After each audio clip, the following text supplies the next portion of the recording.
It is hard to keep hope alive, to be fair, because you don't know what's going to happen next. You don't know what tomorrow is going to be like. Are you going to be loads worse and be mushed in? Or can you slowly get better and then it's time for the next one? Hope is a weird thing because even if you're really well, you've still got that thing in the back of your mind about the next flare. And that always takes its toll on you, always. So it's very difficult to have hope, but I think everyone does with IBD. You always hope that this is going to get cleared up, and then you might have a bit of remission, and then you always know deep down there will be another one though. Welcome back to Colitis Unfiltered. My name is Frank Tabering, and on this podcast, we talk all things IBD. Today, I have the pleasure of speaking with Clare, who got diagnosed with indeterminate colitis at age 18 in Nottingham, UK. Clare, welcome to the show. Hello, thank you very much, Frank. So everybody's IBD journey starts somewhere. I would like for us to start going back to the beginning. For you, could you tell us a little bit about how the disease started to manifest? First symptoms, what happened, the time that you realized that something was wrong?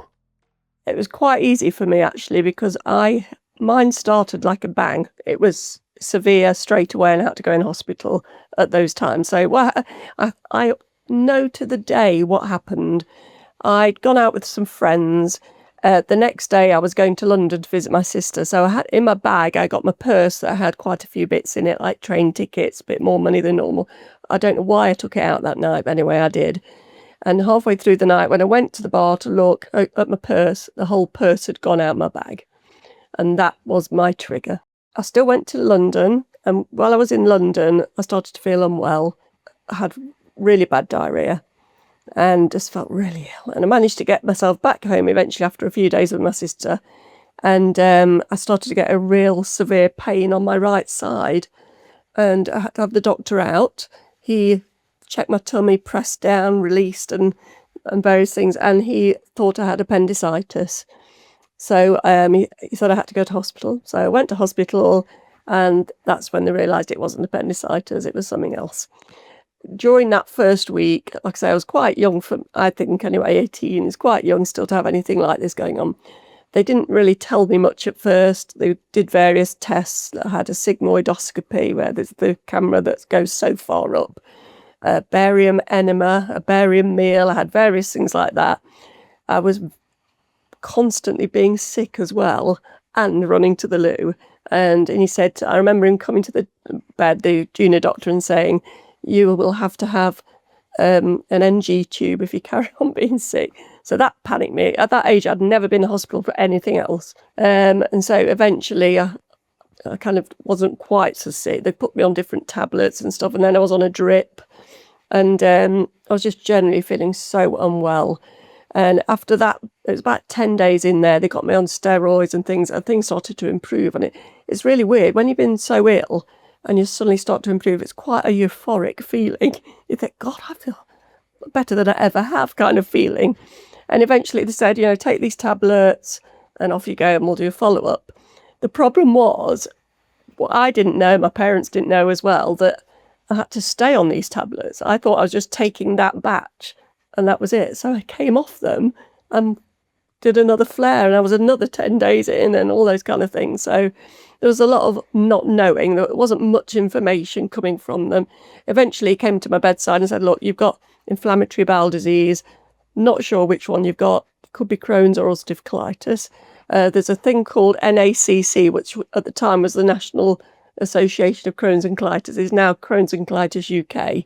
But back in the day it was called that. Nothing online, obviously, back then in the late 80s, early 90s. There was nothing really no mobile phones that you could Google or anything like that. So very difficult in those early days of knowing what on earth is going on here, what's going to happen to me. Yeah, just generally quite scary. Yeah, absolutely. And typically, at least these days, you have a colonoscopy or some further testing and you get a pretty clear diagnosis, right? Well, you have colitis, you have pancolitis, or you have Crohn's disease. And what was it like for you to then navigate life immediately after this, more or less detailed diagnosis and not knowing what it really was that was going on inside you, besides the word, well, inflammatory bowel disease, but we're not sure which one. How did you navigate this uncertainty? Very difficult at that age, because I was going out with friends, and it's that kind of age where you were going out at the weekends, having fun, blah blah blah, having a drink. Obviously, every time I went out, I felt unwell. Even when they reduced me on the steroids, if I got to a certain point on the steroids, it would start. The symptoms would come back, so then I'd have to go back up. It was just awful, because I did have a close friend at the time, and she knew what was going on and everything, but I don't think she quite understood quite how horrible it was to live with and why I felt so unwell and couldn't go out and things like that. She was brilliant, don't get me wrong, but no one knows until you've had it. It's pretty common that steroids are referred to as a blessing and a curse, right? Because the blessing is obvious. It can pull you out of your symptoms pretty rapidly, but there's a lot of side effects. They're only meant to be taken short term. So what was that like for you? Did you experience a lot of side effects to the steroids? And how long were you on them?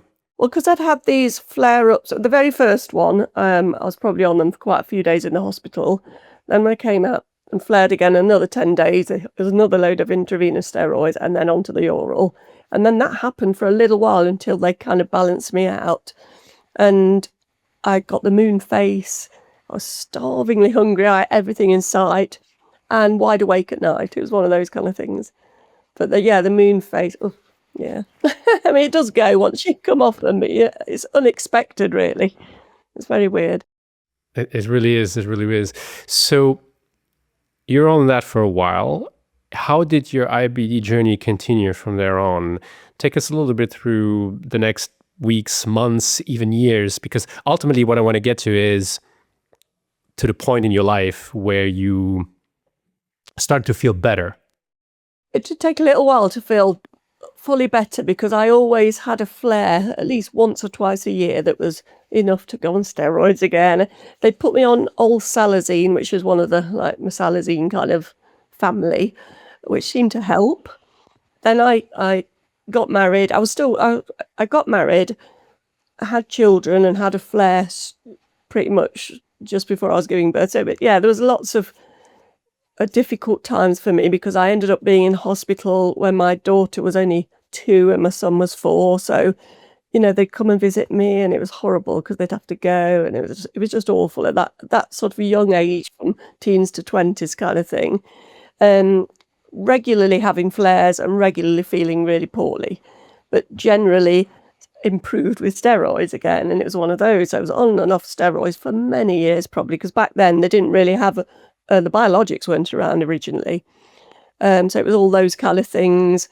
And she tried me on nicotine patches. That was one of the things she thought would work. And I had some really obscure things like that.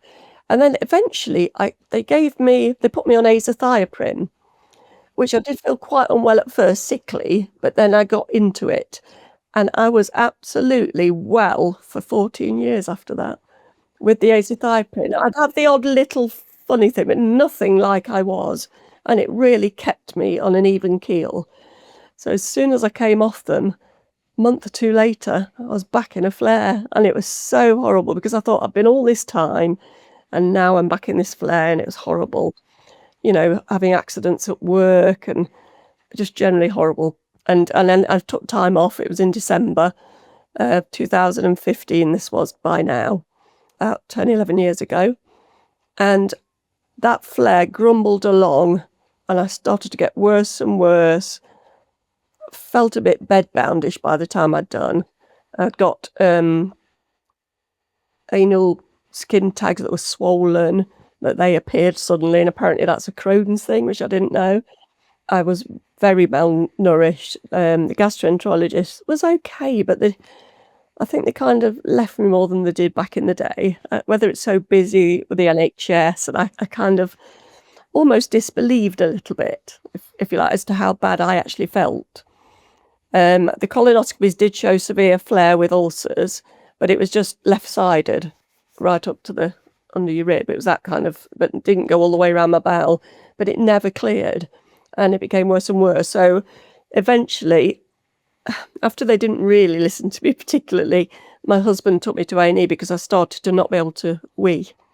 And I know that can be a sign of sepsis. So off we went to the hospital. I got an award, and the next minute the colorectal surgeon came to see me and he said, "Claire, you are so unwell. That bowel's got to come out. How about tomorrow?" And that was so scary, just to suddenly, bang, there you go, it's coming out tomorrow. I mean, I knew all about stomas and ileostomies because obviously when you've got this disease, you do come across it a bit in literature and stuff. You know, the actual, when you're told you've actually got to have one, it's absolutely terrifying. And but I was so ill, I thought, I've got to do it. Anyway, he said, "We'll see what this CT's like, and if it's bad, we'll take you down Sunday morning." And Sunday morning I went down.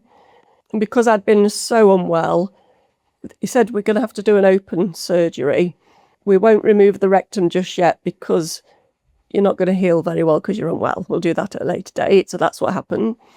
I went down for surgery. I was on the high dependency unit for 4 days, but she said I would be because they wanted to make sure I was well looked after. And yeah, just recovered from there. But I was in hospital for nearly 3 months because I had a rectal stump blowout. So the stitches didn't hold in rectum. It caused pelvic sepsis. So I had to have a catheter put up there, and it wasn't fun. I had to have a nasogastric feeding tube, and there was a lot of unwellness there, and mentally as well. I did go into a bit of a depression in the hospital, thinking I'd never get out again. And then from there to here, I healed up, they removed the rectum, and now I'm left with fistulas down that end, but very well elsewhere. So the actual stoma's great. It's just the down below bits that aren't great now. But I think that happened because I was so unwell when I had the surgery. I think it's kind of a knock-on effect from all that. Yeah. Well, it's a lot to dissect there. So I'm it's going quite to a want story, to. It's quite a story indeed, yeah. And I want to jump back in time shortly, but since we're on the topic of surgery, I think you said something that stuck with me. That you basically had less than 24 hours between a surgeon telling you, "Hey, we need to take out your bowels. How about tomorrow?" You mentioned that was a very scary moment.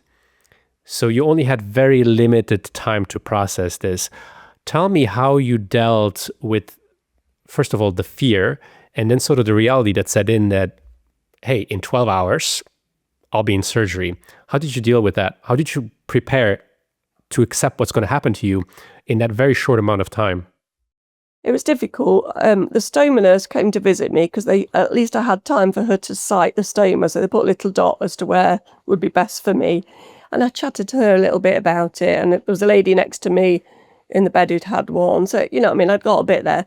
And because I was quite unwell still, although I was fearing it, I also wanted to have it as well at the same time. I thought, maybe it'll make me really well. And I didn't imagine the problems I'd have during that short time after. But, in my mind, I thought maybe, just maybe, I won't ever have to deal with this lot again. And my son said to me, azathioprine, all those meds, you'll never have to be on those, that kind of heavy duty stuff, the steroids and that. It was very difficult, and I was very frightened. And when they took me down, I remember they go into like the pre-theatre room where they do the anaesthetic, and I just said to him, "I'm really, really scared. Can you give me something?" And then he said, "Yeah, of course." And then gave me something, and I don't remember anything after that, luckily. I couldn't go through with going through into the theatre and all that business. It was very scary. Sure. So that was sort of probably one of the worst moments or one of the worst parts of your IBD journey. Today, how are you feeling? Are you still on medication? And this is one of the things, right? Because a lot of people, there's this misconception that, you have surgery and all of a sudden your IBD is cured. How is that for you? How are you feeling today? I mean, I'm well in the sense that I don't have these flare-ups at all. I obviously don't go running to a toilet because I'm not able to. It just goes in the bag.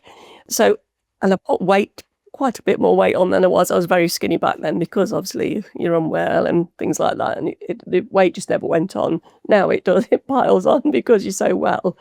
But because, like you say, I can't draw a line under it because I've now got these fistulas, perianal Crohn's disease or whatever it is they think it is, perianal Crohn's.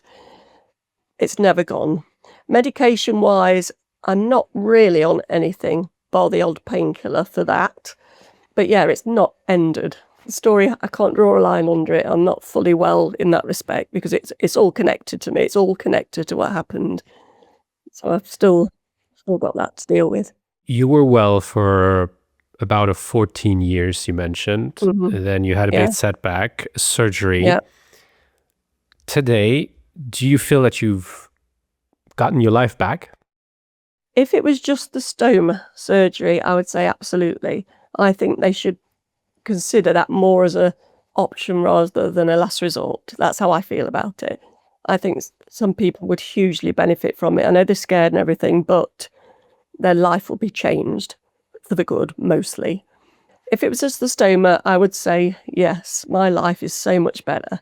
And it is. I can still say it is, but I still have these other issues where I'm leaking and doing from another part now. So that bit I can't quite get over yet because it's since I had the surgery, so it's been 10 years now, and I've had many surgeries on that part. I've had a flap surgery, they've took muscle out my thigh, and so I've had some big surgeries down there, which hasn't cured it, so I can't say I'm fully well. But that is a complication, not really what most people would get after stoma surgery.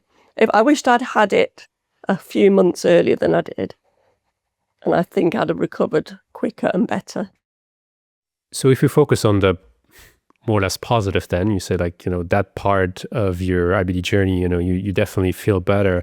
For people who are scared of surgery, for people who think that this is the most horrifying thing that can happen to them, even though it might make them feel better, what's life like with a stoma? When I first had it, when I was in the hospital, when the stoma nurse first came and said, "Well, we're going to change your stoma bag," I said, I don't think I can look at it. I'm not ready for it yet, you know what I mean? And so she did it for me and I didn't look at it.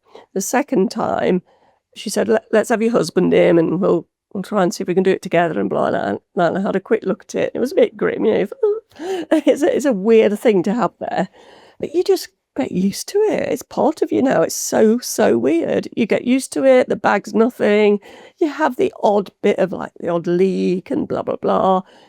But in general, you can't feel it. You don't know it's there unless it starts filling up and you need to empty the bag, but you can't feel it. There's no nerve endings in it. So you could actually feel like you're 100% better. But it is a weird thing to see for the first time. Yeah. It takes a little bit of getting used to, and then it becomes part of you. It becomes part of your life as well. Now, you were not well.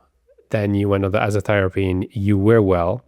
And one thing with IBD patients is that, once they have the chance to either go into remission or they get a chance to experience a period of feeling well, there's a certain sense of fear that creeps in about, hey, when is the next flare going to show up? Or will I get worse again? Will I get so worse that I might have to do surgery at some point? Now, your experience is interesting because, again, you were really unwell, then you got better, and then sort of it really hit you hard years after your diagnosis.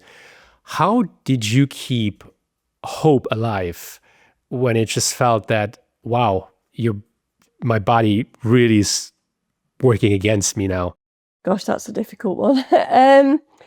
It is hard to keep hope alive, to be fair, because you don't know what's going to happen next. You don't know what tomorrow is going to be like. Are you going to be loads worse and being rushed in? Or can you slowly get better and then it's time for the next one? Hope is a weird thing because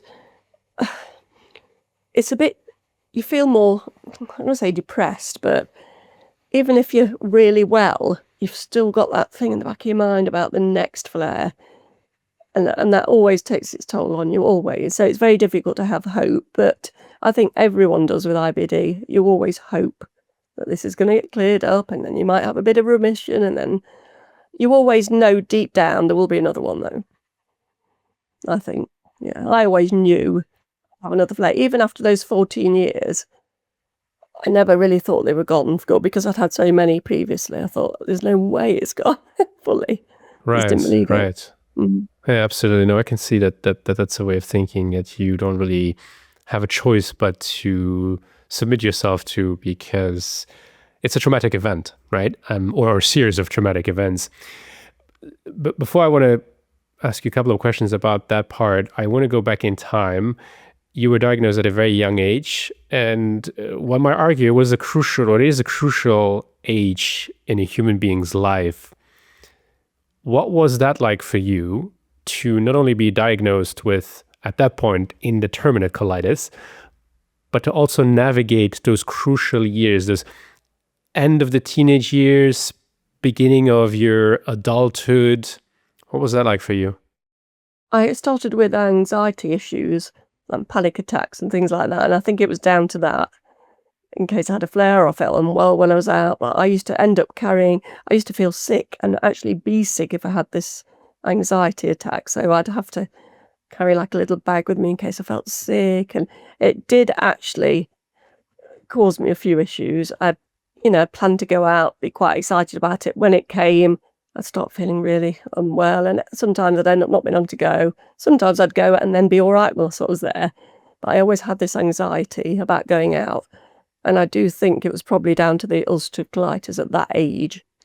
When I met my husband, I told him he was absolutely fine and he's been fabulous, all the way through. So I was very lucky in that respect because obviously he's put enemas in me and, you've probably had them before where you've had the foam enemas up there. He's helped me with that and, just generally all those horrible things. Yeah. So that's one thing. But then you enter into motherhood. That's a whole different ballgame because when we're flaring, when we're sick, we have the tendency to want to be alone, to isolate ourselves, potentially to suffer in silence, right? To just deal with our pain ourselves. But when you have kids, you don't necessarily have that luxury. So tell me how you navigated motherhood. I was very, very lucky that my mum and my mother-in-law were either semi-retired or not working anymore. And they were just brilliant. If ever I was in a flare-up, because my husband would obviously still be working, so he couldn't necessarily have them and things like that when they were very young. And they just took over completely for me. So I didn't really have any problems. I was so, so lucky. And I know not everybody has that at all. They may have no family. And I cannot imagine how will you feel during a flare, how you could look after kids. I just don't know how you could do it. I mean, people do. I know they do. And they just push through it and take them to nursery and take them to school. But I was lucky enough to have a family that could rally around at those important times. Yeah, that's great. Now, how do you explain kids that mommy is very ill? When my daughter came, well, my son, he wasn't so bad. He was a bit older and he was fine with granny and nana and things like that, mostly. But my daughter was a bit younger and I remember having to tell her, I'm just going to be still in either hospital or unwell up in bed, whichever it might be, because I've got a poorly tummy and I'm not very well. And just generally telling them those kind of things. They took it fairly well, to be fair. I mean, a lot of time they'd come running up and to talk to me if I was in bed, but that was fair enough. I'd want to see them generally, but I just couldn't play with them or do things like that. So in general, they were fine. And I found it not too bad to explain to them. They seemed to understand vaguely. Mummy was poorly. And when I was in hospital, Mummy's poorly, but I'll be home soon, a few days, I'll be out, that kind of thing. Because they could see me, they could come and visit me when I wasn't in my worst state, obviously. They could come and see me and know that I was all right and fine and would be home soon. You share your story and part of your story online as well. I've read some of your stuff, and on one of your blog posts, you, and I quote, wrote, "Life does not have to end after a traumatic event, it just changes." What do you mean by that? Explain the change. Because you're never going to be, this is the surgery, I guess is what you're talking about, maybe, yeah. You're never going to be the same as you were before, I don't think. Because mentally, you had a really challenging traumatic experience, maybe had to have counselling, which I did have to have a bit, even was diagnosed with some amount of post-traumatic stress at the time. So what helped me and what I think got me back to being more or less me was doing my blog and joining the local ostomy association that we have here in the UK and doing things like that, because I think talking about it absolutely helps. Get it all out there, and it was therapeutic to me. My husband sometimes said, "Oh, don't put, you can don't have to go too far with what you put." I said, "Yeah, but this is the truth. This is, this is how it was, and this is how it is." So yeah, I mean, sometimes I think my blog can go the other way and may scare a few people, maybe. But on the other hand, people may want to know. And so I've had quite a lot of good things from it. I've not really had any negative things from my blog, but that is what helped me get back to almost being me. Like I say almost, because my body has changed.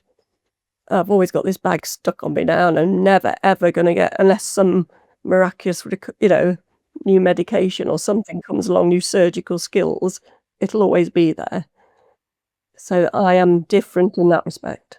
You mentioned your body changing. I think when you look at social media today, especially if you look deeper into IBD communities that are online, you see a global, I don't want to, maybe I could call it an awakening of some sorts, of people really opening up about life with IBD, about life with an ostomy. I mean, you see so many, women posting photos in bikinis with their ostomies, and not just to pose, but to really show that it's perfectly okay. For you, how did IBD impact your body image?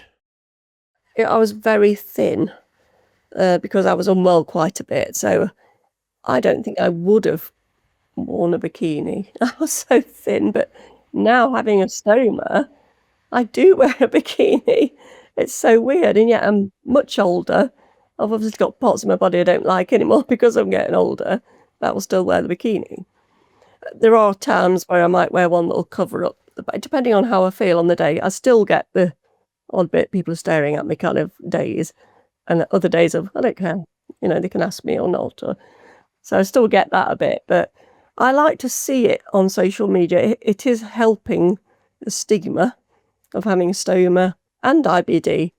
It's helping people understand what IBD is and how serious it can be by having these really seriously major surgeries that you have that will change your life completely. Absolutely. It's part of making the invisible visible, I'd say. And yeah. So as an IBD veteran, we've talked a little bit about introspection. We talked about the physical aspects. As an IBD veteran, how has IBD changed you as a person? It's made me a bit more caring of others, weirdly, of other people's ailments or, disabilities, because I know what it's like to be looked at maybe, or go to a disabled loo and be looked at thinking, well, you look all right, but knowing deep down I'm not. So I don't question it as much, and I feel for other people's journeys of whatever that may be. And I do think I'm a little bit more caring person and want to help and want to talk to people about it. And if they want, they can come to me. I'm happy to talk about it. And that's what it's made me like.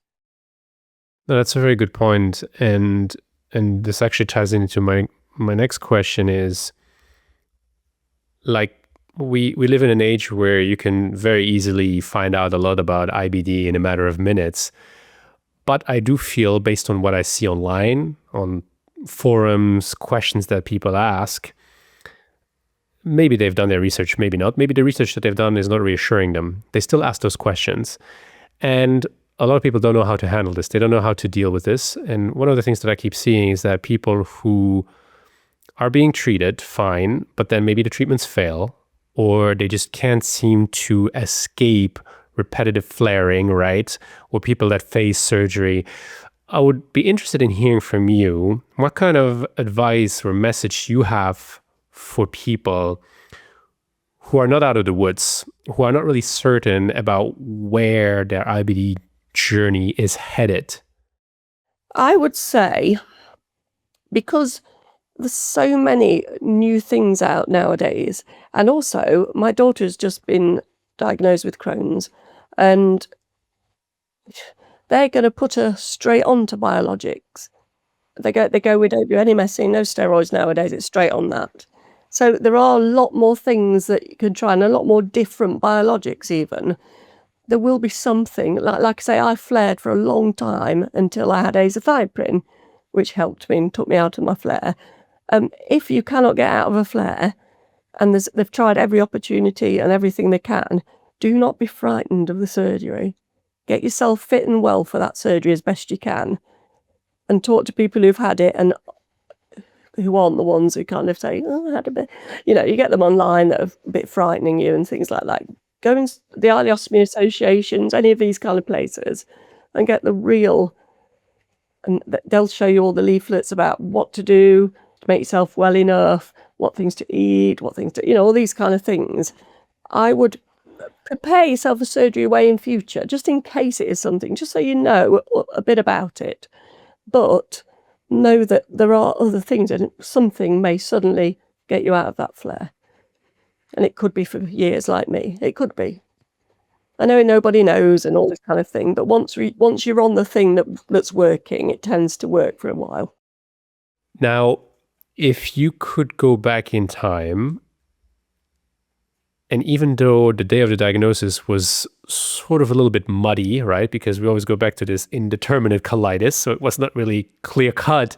But if you could go back in time and you could face the 18-year-old you, what would you tell that person?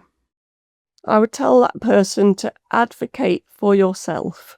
Like I say, I had a few times when the gastroenterologist wasn't really listening. We had to push for certain things. Always push and get what... Because nowadays, they like you to not treat yourself, but know when things are happening and know to go and ask for help, and maybe even start on certain things yourself because you know what's going to be happening. Make sure you get somebody, a gastroenterologist or GP, who you can talk to, who understands you and knows the sort of things that you need. So make sure you push for yourself always. That's one piece of advice that I use a lot.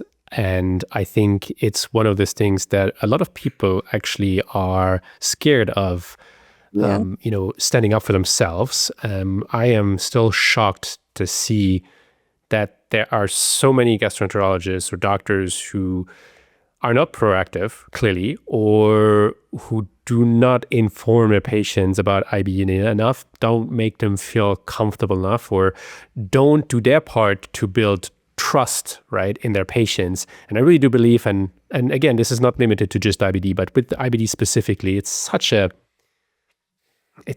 almost at first embarrassing disease, right, until you get to a point where you're accepting what your body is doing to itself. But I always say the best thing you can do for yourself is not just raise awareness or advocacy, but like you said, advocate for yourself. And if your specialist, if your doctor is not listening to you, do everything in your power to find someone else, to find somebody who will, because you don't have time to lose.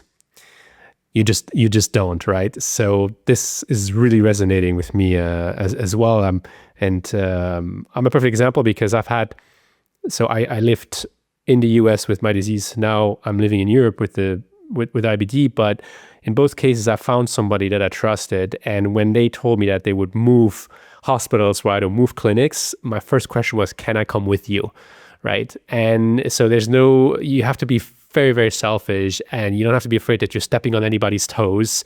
You just do what's best for you. And if that means just leaving with your doctor, then do it.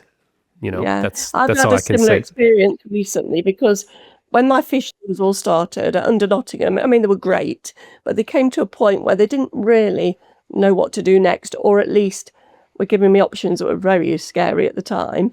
And I asked, there's a hospital in London called St Mark's. I don't know if you've ever heard of it. It's an actual bowel hospital. And I've now been referred to them, so I'm under them. So yes, I travel down there, but I'm with the best of the best. So do you know what I mean? If it's not going to happen there, it's not going to happen anywhere. And so my husband used to say, "Look, let's not be done. We've got to wherever's the best place." Absolutely, absolutely. So Claire, thank you so much for taking the time to speak with me That's today. fine. Enjoyed it. Thank you. I definitely wish you all the best. Hope that your IBD stays calmer and that the complications as well is something that you'll be able to keep at bay. And the same goes for your daughter. So I really wish all the best for her in her fresh IBD journey. And thank you so much for being with us today. Thank you very much, Frank. Thank you. That's it for today's episode of Colitis Unfiltered. I'm Frank Clavering, and if this hit home or hit your gut, do us a favor, subscribe to the show, and follow us at Colitis Unfiltered on YouTube, Substack, Instagram, Threads, TikTok, and Reddit. We'll see you soon for more inspiring stories from the bathroom floor.